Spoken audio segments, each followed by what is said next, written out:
Hello there. This crack within the EU could see the end of that bloc.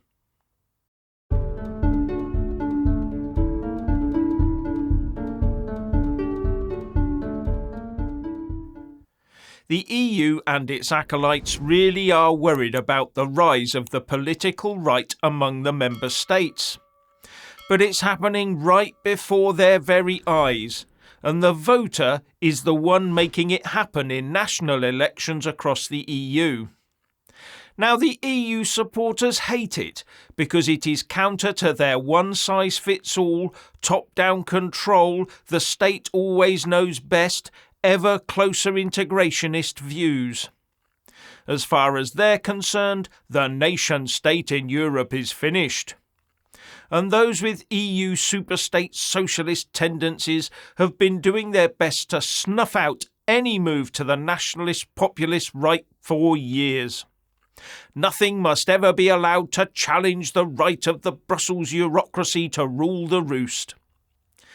IE Med ran a piece back in 2014 saying, "The far right embodies the worst of the European ideological tradition, exclusive nationalist essentialism, counter-Enlightenment dogmatism, and political authoritarianism."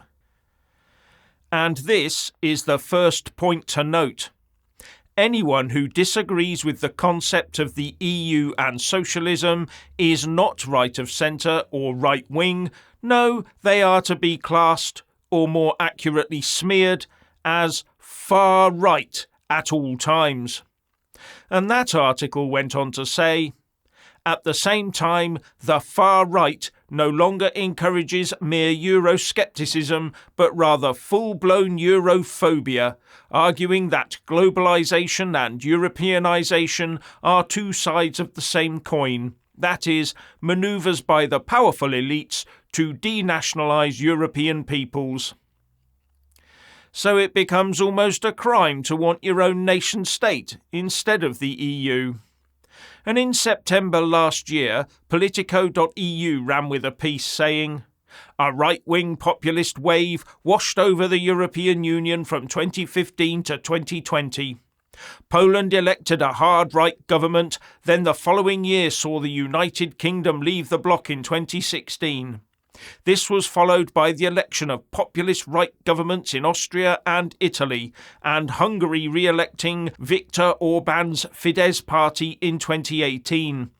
Capping it all off, Poland then re-elected their same government in 2019.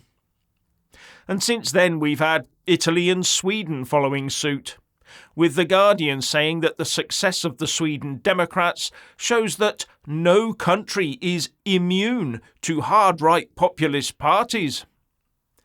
I would rephrase that as the people rebelling against what is in effect enforced EU hard-left socialism. And now that the socialist government in Spain has called a snap election after dramatic wins by the right in their recent local elections, we might see a change there too.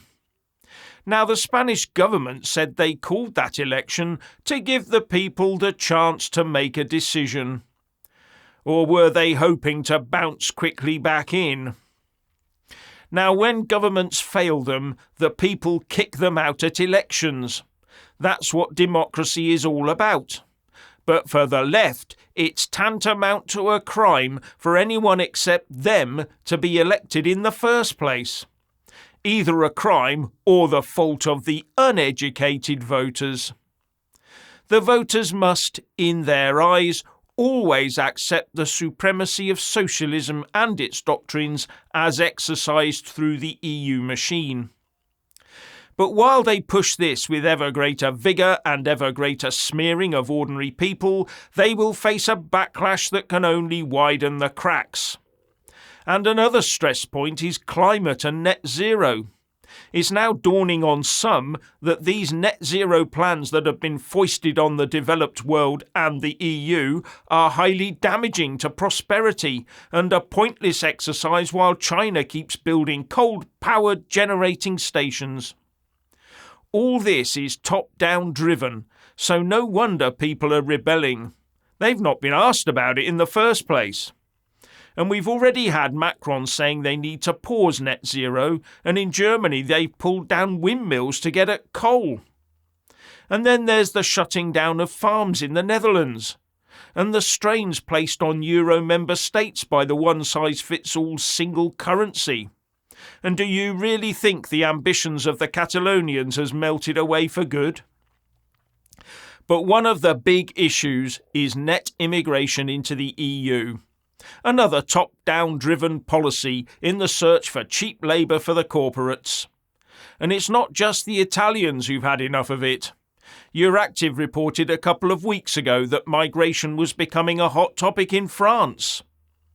And the UK PM Rishi Sunak is putting illegal migration at the top of the list in the Moldova European leaders meeting, something that will make many in the EU sit up and take notice. Brussels will not like that. Especially when Wolfgang Munchau writes in the New Statesman, "A rising backlash against green policies is energising Europe's far right. The spectacular blooming, then rapid wilting of Germany's Greens is a warning for progressives everywhere." What is the EU Commission President Ursula von der Leyen going to tell her WEF puppet master? Anyway, all this must be extremely galling for the pro-EU superstate types who thought they had won the battle with their use of the ever-closer union ratchet to strangle the life out of nationalism and populism. Well, it hasn't. But what will the EU do? Work with the populists? Or continue to not do what the people want while smearing them when they complain or vote the wrong way and then hope they just go away? My bet's on the latter, which could well spell the end of the whole project. I wasn't going to do this video because I thought this is going to be completely, totally, and utterly mind-numbingly boring, and I've already gone over it, but I'm going to do it. Yes, it's definitely going to be my most mind-numbingly boring video to date. I'm selling this well, aren't I? Okay, but there is a barb at the end, so sit back and enjoy and try and make it to the end. If you can't, I don't blame you. And I'm back on the topic of trust. So time and time again, Jeff and I ask ourselves if we believe the information being presented to us by any given source, and I'm bored already, any given source, leading us to draw the conclusions that we do draw, that something is real. So we want you, the utterly bored viewers, to tell us what you think is real in this world, and why you think it's real, and who are your trusted sources that have led you to believe that something is real, and how do you know for certain that you can trust them? Sorry for being so vague. Let me elaborate a little as to why I'm asking this most fundamental of questions today. I read today, again, as I do every day, the newspapers, Twitter, social media, yada yada, so I can make sense of the world we live in and then try and regurgitate it for you lot. And it makes you realise that this life is just something that's happening to us. Yes, that's very John Lennon-ish, I know. Information about world events out of our control washes over us all the time, and we then form a reaction as an individual based upon our own morality and worldview, which then feeds into the consensus groupthink reaction of whatever the tribe we align ourselves with has. You see, we exist mostly in a state that needs constant validation of our own life experience by getting reference of approval, I should say, from others. We all do it. We have no other point of reference other than that outside our peers and trusted sources. And that's where trust comes back into play. And it has been one of the main control mechanisms of our overlords for a very long time. They rely on us trusting them. Their power is based upon them being able to rely on our trust. Trust, usually cultivated in a climate of fear. Yeah, you know what I'm talking about there, particularly quite recently. Remove the trust and what power do they have? None. Now then, the elusive they know we don't trust them after the past events of the last 3 years. So why are they acting as if it doesn't matter if we don't trust them anymore? I think it's something quite strange that's not been factored in here. Could there be something coming that will force the masses to run to the arms of the establishment, regardless of if we trust them or not.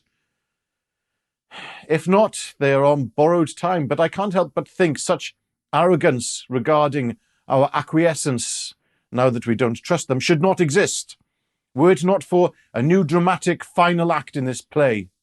What are they expecting? I've got a feeling something's coming. I don't know what. Yeah, again, sorry guys, very, very vague video today. But I just wanted to share that with you. Why do they think they're going to get away with whatever they're going to get away with unless there's something very dramatic coming? Anyway, what do you lot think about the contents of today's video? Thank you to our PayPal and Patreon supporters who keep this channel going, and those of you who buy our merchandise. Links in the descriptions box below. And we will see you again tomorrow at midday for Jeff's earlier video by himself, and I will join Jeff in the evening back here at 7 p.m. You lot, take care.